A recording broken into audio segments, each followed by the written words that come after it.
Assalamualaikum and good morning. Today we're going to do 3 activities. Okay, hari ni ada 3 aktiviti. The first one is cursive writing. Yang pertama tulisan berangkai. We're going to continue for letter C and D. Kita akan sambung untuk huruf C dan D. Next, we're going to do some grammar practice, grammar exercise. And the third one, we continue our my diary. Okay, so there are 3 activities for today lesson. Let's go through one by one. Okay, first one, cursive writing. Okay, let's see. Masa teacher tanda untuk untuk huruf A dan B, memang ramai yang tak okey. Maksud tak okey dekat sini, B. Tengok B tu ramai salah kan. So hari ni teacher guide. Tapi C dengan D ni teacher rasa lagi senang. Sorry ya. Teacher batuk sikit ni. Okay, C. First kali awak follow dia punya dot to dot tu. Okay, awak follow dot dia. C.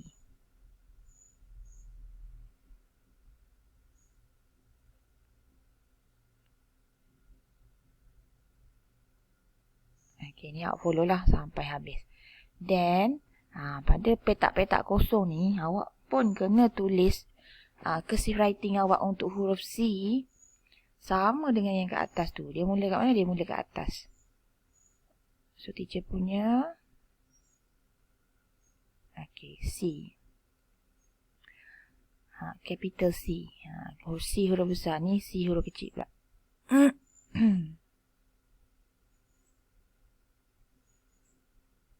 Sorry kalau tak cantik sangat sebab teacher pakai writing pad je ni.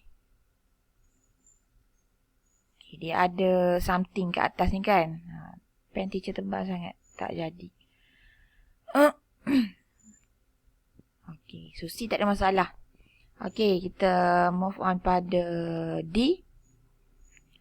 Sama juga, kita follow dia punya dot-dot tu. Awak kena tahu dia mula pada mana. Kalau teacher mula daripada atas ni. Turun bawah. Pusing. Naik. Okay, teacher buat macam mana? Teacher mula daripada sini. Teacher turun bawah. Pusing. Naik. D. Okay, lagi sekali. Okay. D. Kau boleh macam dia lah. Macam dia. Tapi tak cantik. Awak guna pensel mungkin lagi kemas. Okay. Tadi capital D. Okay, sekarang dia nak buat D yang lagi satu. Nak mula daripada mana nak bagi nampak cantik?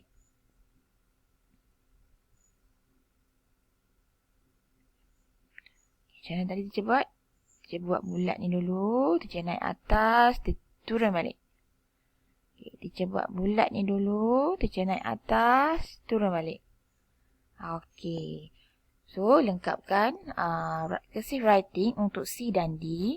Yang ni awak kena hantar pada teacher dalam grup tugasan. Okay. Ni yang pertama. This is the first one. C dan D. Tak susah pun. Okay. Kita tengok latihan yang ketiga. Kita punya grammar exercise. Okay. Yang ni pun dalam modul awak. Grammar multiple choice. Kena cari. Okay, multiple choice ni grammar ni berada pada helaian yang ke-8. Cuba kira. Yang ke-8 sepatutnya kertas ni. Latihan yang ini. So, kita akan buat sama-sama. Kita akan discuss daripada soalan yang pertama. The first one. The is stuck in the traffic jam. Stuck ni maksudnya sangkut. Maksudnya dia melekat dekat situ. Stuck in the traffic jam. Traffic jam ni kesesakan jalan raya. So, the apa? Dia nak tujukan pada satu benda je. So, the answer is the ada apa? The bus. Number 2. Mary is a mysterious person. Ni cerita tentang Mary dulu. Is a mysterious person. Mary ni seorang yang misteri. She seems to have many secret or secrets. Kita ulang balik singular plural yang kita belajar. Which one? Secret or secrets? Okay. Mary is a mysterious person. She seems to have many secrets. Okay, bagus. Siapa yang jawab betul? Sepatutnya boleh jawab sama-sama dengan teacher. Next, number 3.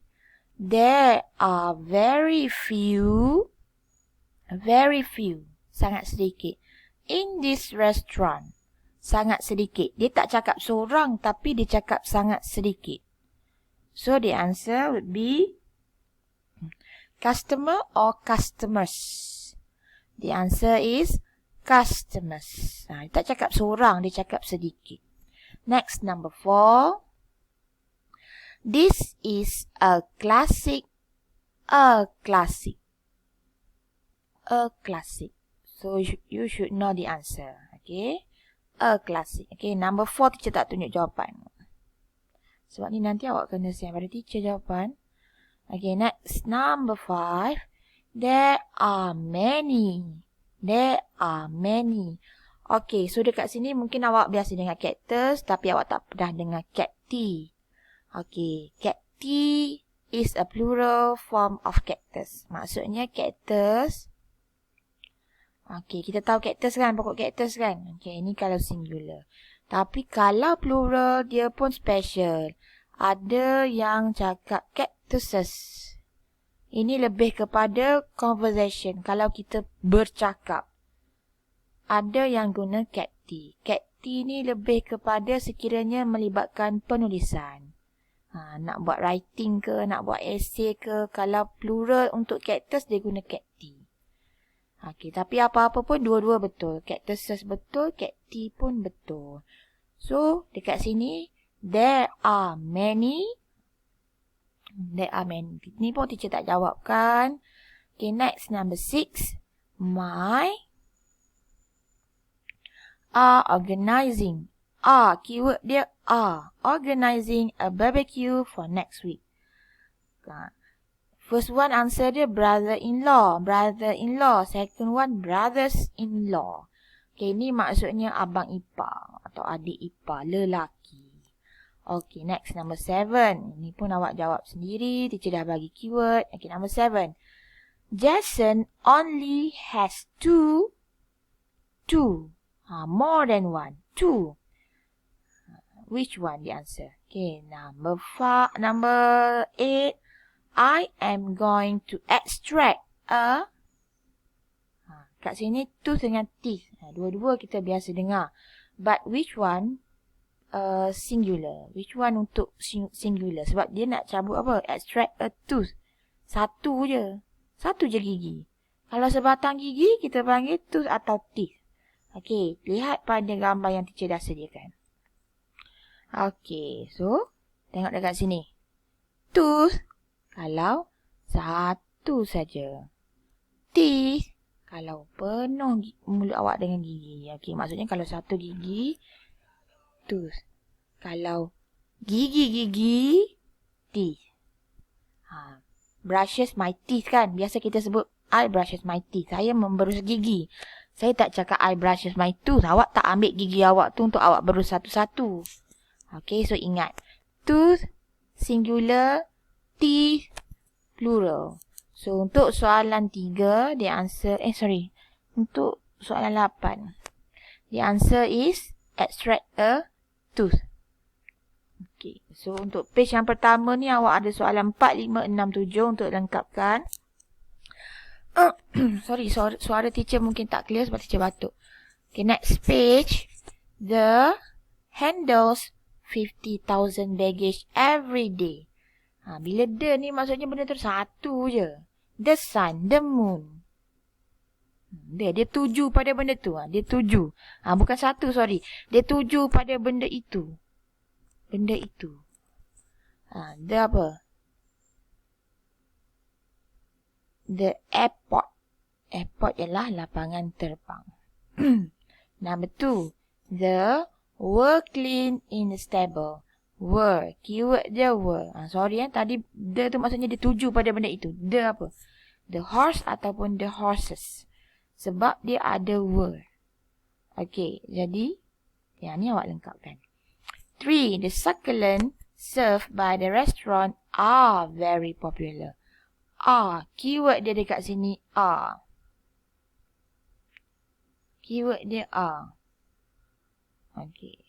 Number 4. There is a lot of. Okay. Keyword dia dekat sini a lot of. To be won at this year's fun fair. A lot of. Number 5. The meltdown of nuclear has many impact on the lives of people. Nuclear has many impact. Number 6. Mother has filed several insurance. Several. Several ni beberapa. Beberapa tu lebih daripada satu. So, kena pilih jawapan dia. So, ni awak jawab sendiri. 2, 3, 4, 5, 6. Please help yourself to the brown. Ini jajan awak tu. Biasa dalam apa panggil lah? Double decker. Jajan awak tu. Brown apa kita panggil. Kalau awak makan jajan tu takkan awak makan sekeping kan? So apa? Number 8. It would be helpful if more ni banyak. So witnesses. Witness ni saksi. Maksud dia saksi. Step forward. Helpful ni membantu. So ada beberapa soalan. 4. Lebih kurang 10-11 soalan tu awak lengkapkan sendiri. So the first one tadi buat cursive writing. Second one grammar multiple choice. Third one kita akan sambung my diary. Tajuk hari ni my best friend. Okay, that's all.